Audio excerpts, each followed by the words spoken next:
Hello, everyone, and welcome back to another episode of Learn Something in English.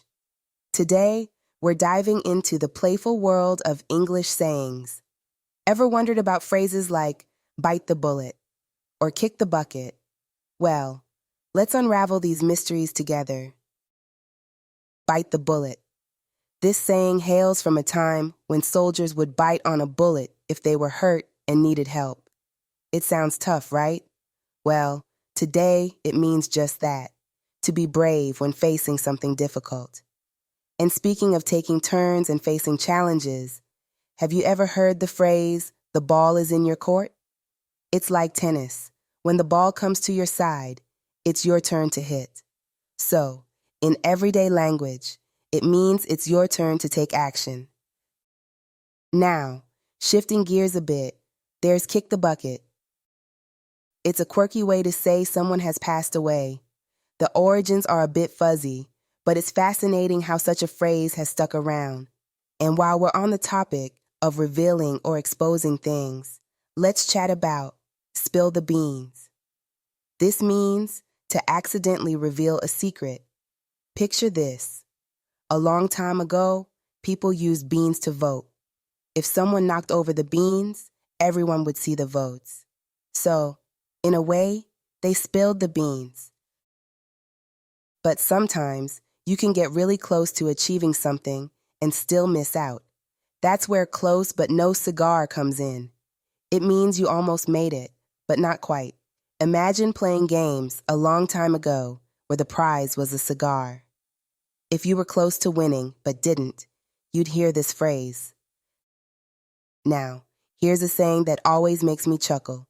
Don't throw the baby out with the bathwater. It's a reminder not to get rid of the good stuff when you're trying to get rid of the bad.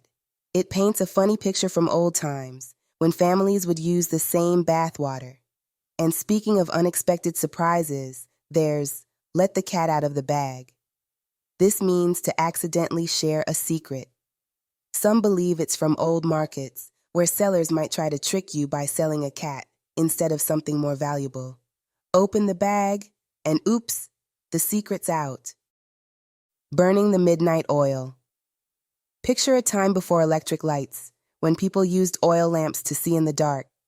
If someone was up late, working, or reading, they'd be burning their lamp's oil late into the night. Today, it means working or studying late. Now, how about when pigs fly? This is a fun way to say that something will never happen. Because, well, pigs can't fly. So if someone tells you they'll do something when pigs fly, they're probably not planning on doing it at all. Moving on, there's cry over spilled milk. Imagine accidentally knocking over a jug of milk. It's done, and there's no use getting upset about it. This saying reminds us not to waste time worrying about things that have already happened and can't be changed. Ever been told you're barking up the wrong tree? This one comes from hunting dogs. Sometimes a dog might bark at the base of a tree, thinking its prey is up there, but it's actually in a different tree. So, this phrase means you're looking in the wrong place or accusing the wrong person. Here's a colorful one. Paint the town red. This means to go out and have a fun, wild time. Some stories say it comes from old times when people would actually mark towns with red paint after a victory or celebration. Whether that's true or not, it's a vivid way to say you're out for a good time. And speaking of celebrations, the icing on the cake. This means an extra touch that makes something already good even better. Just like a cake is already tasty, but the icing makes it look and taste even better. And lastly for today, break a leg. Oddly enough, this means good luck. It's often said to actors before they go on stage. The exact origin is debated, but some think it's because wishing someone good luck directly was considered bad luck, so an opposite phrase was used instead. English sayings are like little treasures, each with its own story. I hope you enjoyed uncovering more of them with me today. And remember, if you have a saying you're curious about or just want to share, reach out. I'd love to explore it with you. Until next time.